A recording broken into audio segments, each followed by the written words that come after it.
Well, here I am after a little bit of a hiatus, and thought I'd catch up on things. Where you been? What's going on?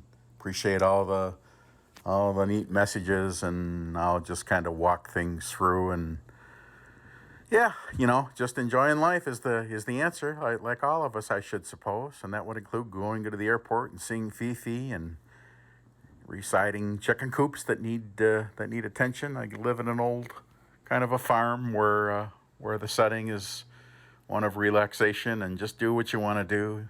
Uncovering and unearthing old clocks. I always did have a passion for clocks. That's an old Ithaca clock I found, and it's an old banker clock, and got him up and running and going to different places and experiencing new things and marveling at big machines, and again, just taking a welcomed break, I guess one would say, and trying to figure out what's going on. And then, don't you? You reflect back on what you used to do and where your roots are. And mine's always been trains, but even before that, well, maybe not before, but along the way, I was into high fidelity. So I unearthed all that, and after unearthing it, thought, geez, what am I going to do with all this stuff? So I found the perfect fit, and as it turned out, the fit was all the way on the other side of the world. So it was all crated up, and I offed all my high fidelity, and boy, go big or go home. It's always been a kind of a curse with me, and not always the most gratifying of themes amid not knowing when to say when and when to stop. Yeah, I blame myself. So back to the cars, getting them out, running different ones, finding weather-checked dry tires. Geez, they only got 100 miles on them, and finding rims and breaking them all down and getting tires fixed, and just myriads of hobbies and the like. And geez, tires aren't for $100 anymore at Discount Tire. And here's an old oscilloscope that I thought, man, I'm never going to do anything with you again either. And I sold that to an organization that put it in a museum. And it was very pristine, and all the amenities went with it. So after all the wheels and refinishing them on nice days and that sort of thing, you get it done, and then one thing starts to enter your mind, and as you look up a long flight of stairs in my example, and that's, hey, what's gonna happen? What are you gonna do? What's going on with the trains? And doesn't it, when you have a look at it, still is eye candy. Well, to me anyway. And then the old heart goes pitter patter, and all right, it's maybe time, and everything in its place and time, right? Like an old adage, or a task slowly done is surely done. But look at this. This is what I'm starting to find. And it's quite disturbing, because you never know when the cancer, if you will, is going to appear. That's a speaker you're looking at. Can you believe that? So when you take engines apart and you're just doing checks, or they sound funny, these are the kinds of things that, we're running into. When I say we're, I suppose all of us. Yeah, broken shells, broken shell mounts, engines that you put away that are perfect, that are no longer perfect, and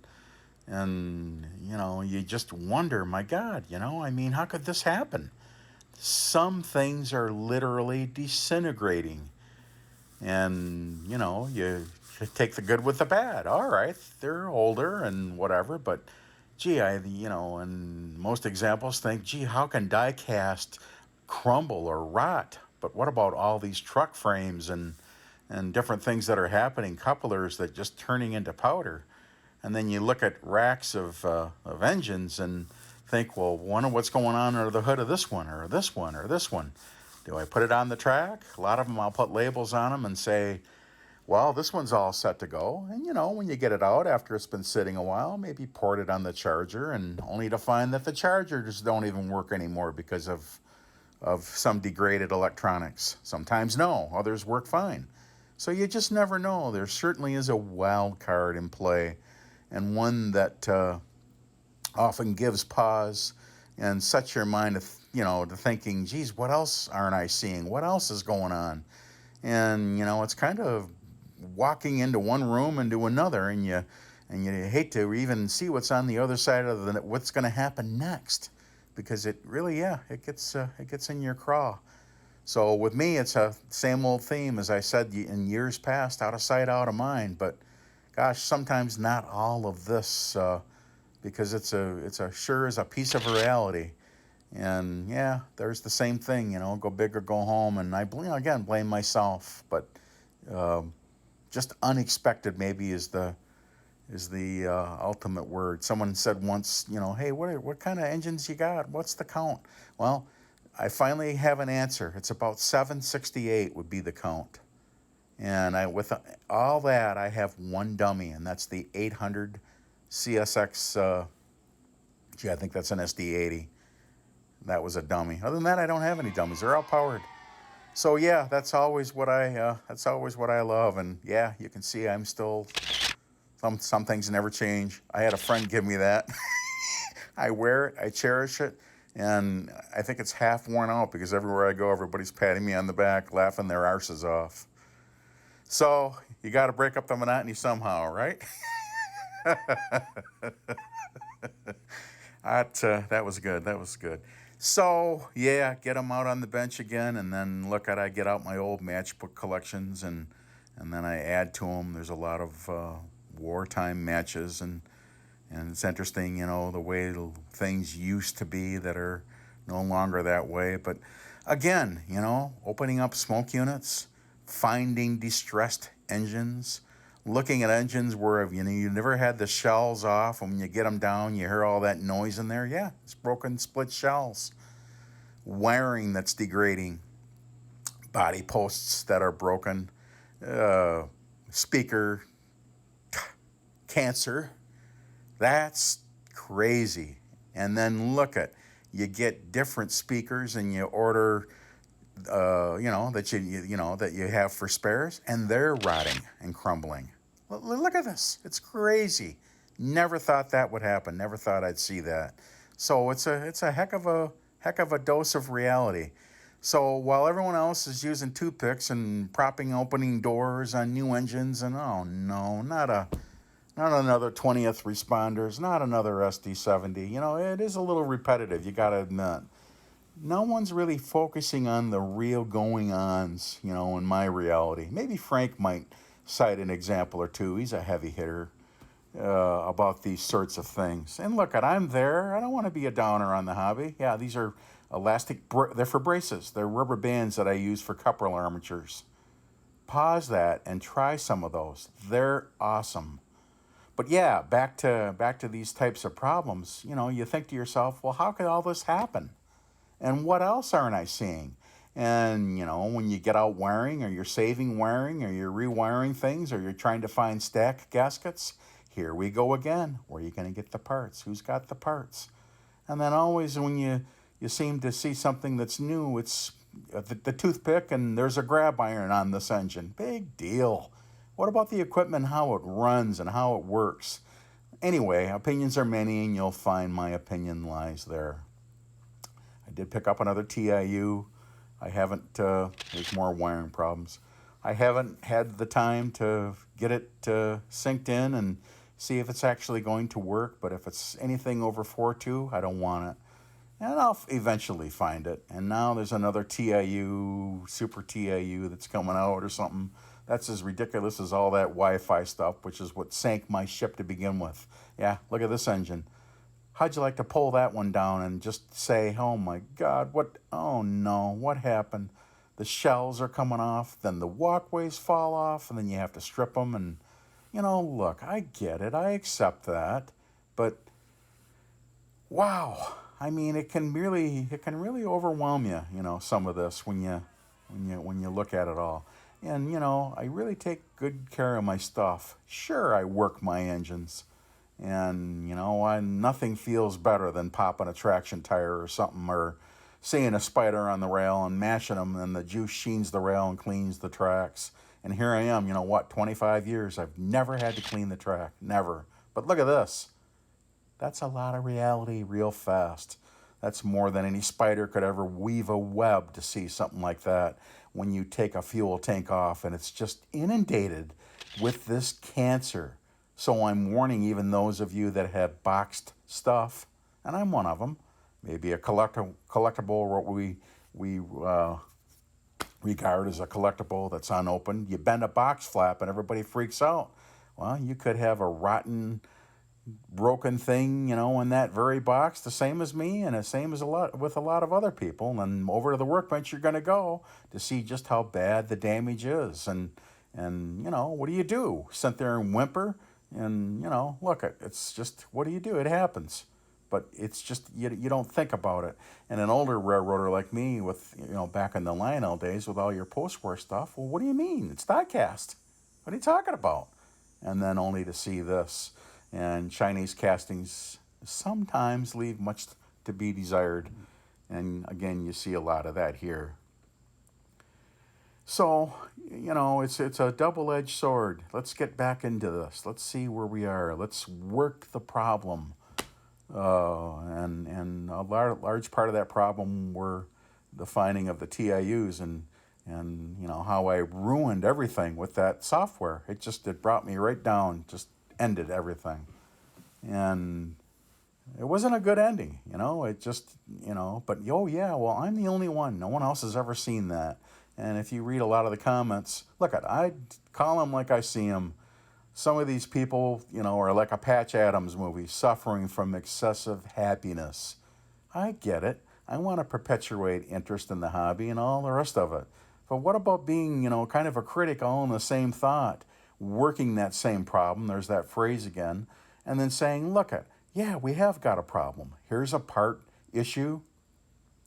We know there's availability issues, and call the Chinese and get 10,000 clamps and glue down your running boards. What do you want? I get it. I'm not going to crucify anyone. But, gee, come on. This is a lot of, again, reality, good word. And when you work these types of problems, yeah, you can find the resolve. It's okay. It's like bonding with your engine, and taking it apart. And there's a great satisfaction when you get it all back together. But when some things are just literally rotting, and when new parts that you ordered for spares start to crumble, you think, now what? Why order more when it's all the same more as junk, or it's starting to come apart? Anyway, you tell me. Roll me a comment.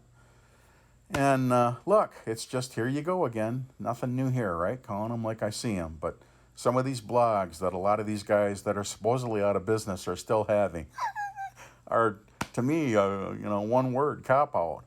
And, look, you can't dismiss the reality. And Proto 3 engines, for example, are with supercaps oh my gosh, they're a big no-no. I don't want any of it.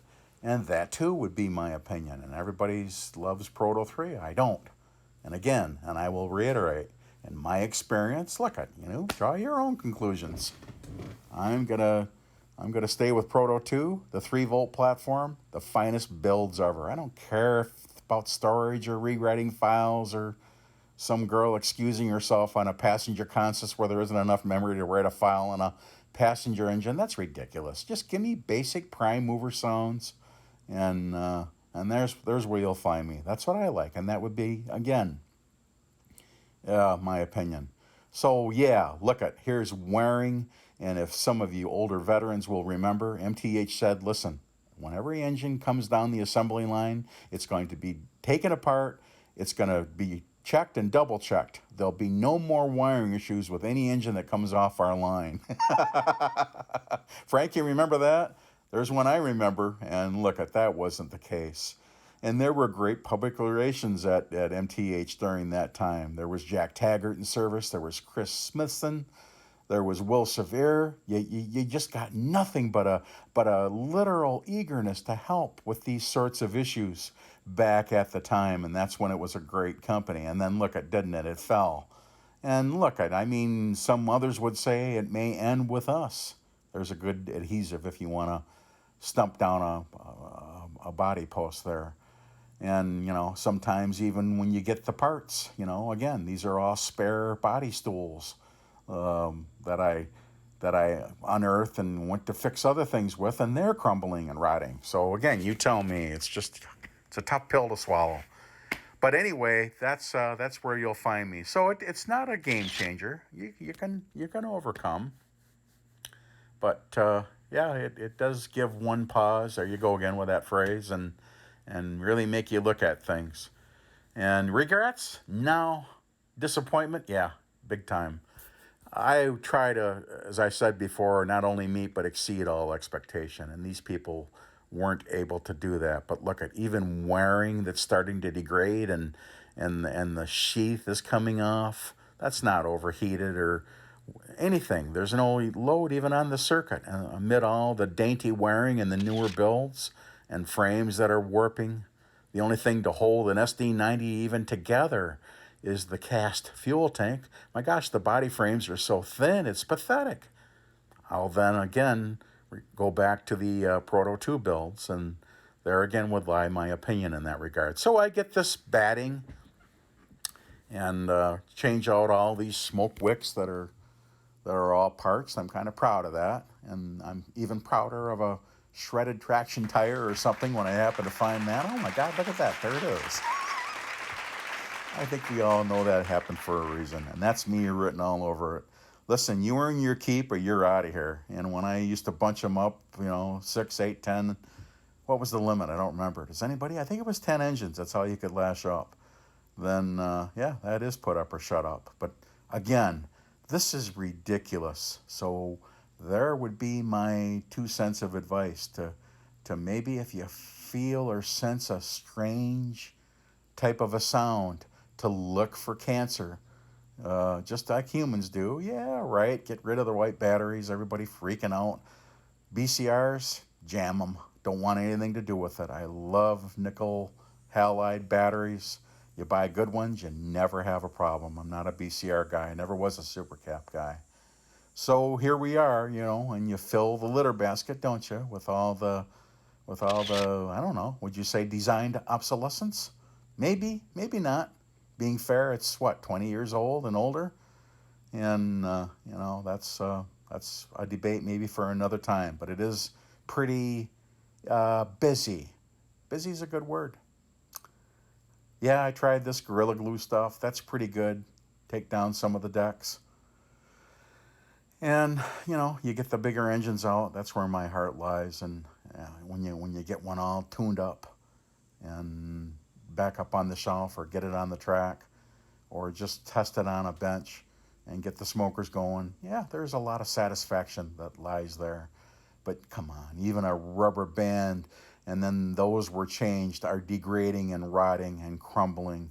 Couplers on car armatures. All of my 3-axle trucks on the earlier passenger cars are crumbling and warping. They won't even ride on the tracks anymore. Very disappointing. And then when you find them, they're ultra expensive. Hey, look at this. You see that in the center of that picture? You're not imagining things. How in the heaven's name did that happen? I have no idea. It's a nail. Go back and see it if you missed it. There's a nice parched wick. You know me. Go high or go home. No, I never smoke, just train smoke. But that too is par for the course, comes with the territory. Anyone that's ever followed me knows that to be true. So yeah, it's nothing that's bad. It's just look at you migrate into different things and go into other things, and it's the clocks, blow torches, matchbook covers, cars, high fidelity, and yeah, you're that kid inside you. If he dies or he ceases to exist, then the man dies with him, doesn't he? Yeah, you'd find me there. And truer words are never spoken. So yeah, there's eye candy. Look at that big Corinthian gunship made to pull anything, and it will. And there's the better part of railroading: put up or shut up, and go big, go home. The old theme of the day.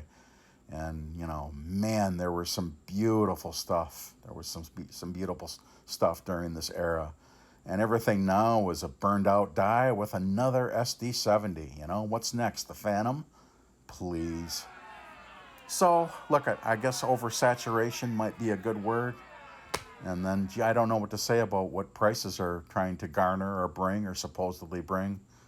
Don't know what to say about that. That's a story for another time. But, I just decided, look, I'm going to get out of here. So I went over to, of all places, Arby's, and this guy's car didn't run. Turns out he was the manager. He's trying to start it. And as everybody knows, I'm a wrench. Anyway, long story short, I got his car going, and this is what he did for me. And I chased this 1 pound sandwich with a Jamocha shake, and yeah, and ended the day well. Didn't suck. And that's what you got to do. You got to laugh. All right. I hope I got a laugh out of you, and maybe you're thinking, because I'm thinking still. But take good care. I'm Tom Z.